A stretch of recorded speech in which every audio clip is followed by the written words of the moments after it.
সুপ্রিয় দর্শক মণ্ডলী, আসসালামু আলাইকুম। আপনাদেরকে অভিনন্দন এবং শুভেচ্ছা। দীর্ঘদিন পরে আমি আমার পুনরায় এই চ্যানেলটিতে আসলাম। আপনাদেরকে শুভেচ্ছা। আমি এই জুলাই বিপ্লবের পূর্বে একটি বিষয় আমি অনুধাবন করতাম। সে সময় তো কথা বলবার মতো পরিস্থিতি ছিল না।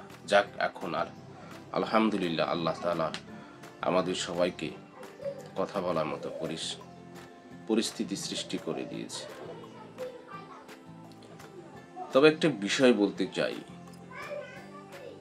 সকলেই একটি বিষয় বলতে চায়, জানতে চায়, আন্দোলনের মাস্টার মাইন্ড, এই আন্দোলনের এখন কৃতিত্ব স্বীকার করতে চায় সকলে।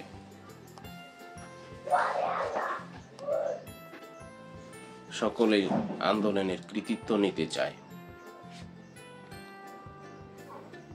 আন্দোলনের সময় শেখ হাসিনা সরকার থাকাকালীন তিনি বলেছিলেন, এই আন্দোলন হচ্ছে বিএনপি জামাতের তত্ত্বাবধানে, অর্থাৎ জামাত শিবির এই আন্দোলন করছে।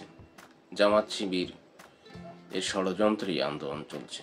তারাই বলেছে যে জামাত শিবির এই আন্দোলনের মূল হোতা, বিএনপি করছে। এছাড়াও আমরা তো দেখেছি কে আন্দোলন করেছে। বাংলাদেশ জাতীয়তাবাদী দল বিএনপি, জামায়াত ইসলাম 2008 সালে পরবর্তী সময় থেকে, নির্বাচন পরবর্তী সময় থেকে বিডিআর বিদ্রোহের যে ঘটনা, বাংলাদেশে 54 জন সেনা কর্মকর্তা সহ আরো অনেকে আহত নিহত হয়েছেন। এই যে দুর্ঘটনা, আমার মনে হয় যে তৎকালীন সময় থেকেই এই স্বৈরাচার বিরোধী আন্দোলন চলছিল দীর্ঘ এই সময়। কিন্তু দীর্ঘ এই সময় এই স্বৈরাচারী সরকারকে উৎখাত করা খুব একটা সহজ হয় নাই। অনেক আন্দোলন হয়েছে, সংগ্রাম হয়েছে, মিছিল হয়েছে, কিন্তু কেন হয় নাই?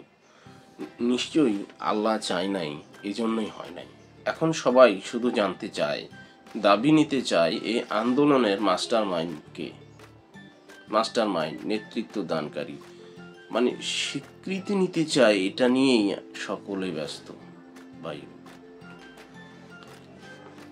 উইদাউট জামাত এবং শিবির ছাড়া আমি কোনো দল, ব্যক্তি বা গোষ্ঠীকে দেখলাম না যে এইভাবে বলতে, এই আন্দোলন আমাদেরকে, এই আন্দোলনের সফলতা দিয়েছে মহান আল্লাহ তাআলা।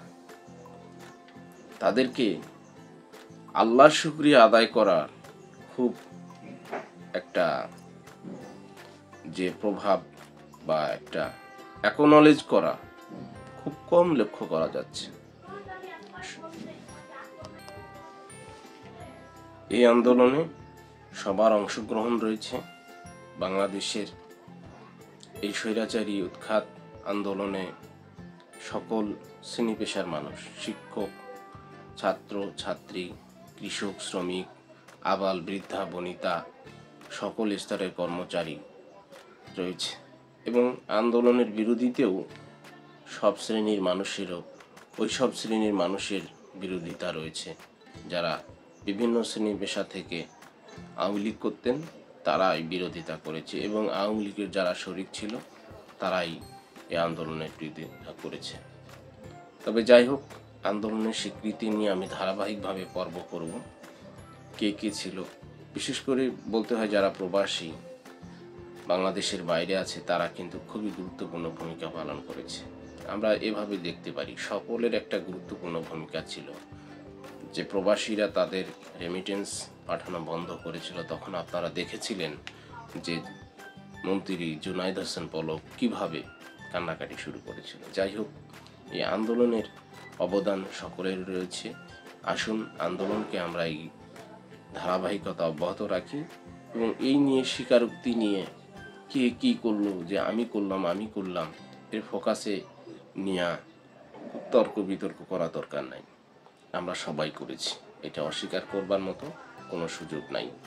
তাই আসুন সবার আগে আমরা আল্লাহ তাআলার কাছে শুকরিয়া আদায় করি যে আল্লাহ আমাদেরকে এত বড় একটা বিজয় দিয়েছেন। এটাই হলো আমাদের কথা। কিন্তু দেখেন, দীর্ঘ সময় কত বড় বড় আন্দোলন হয়েছে।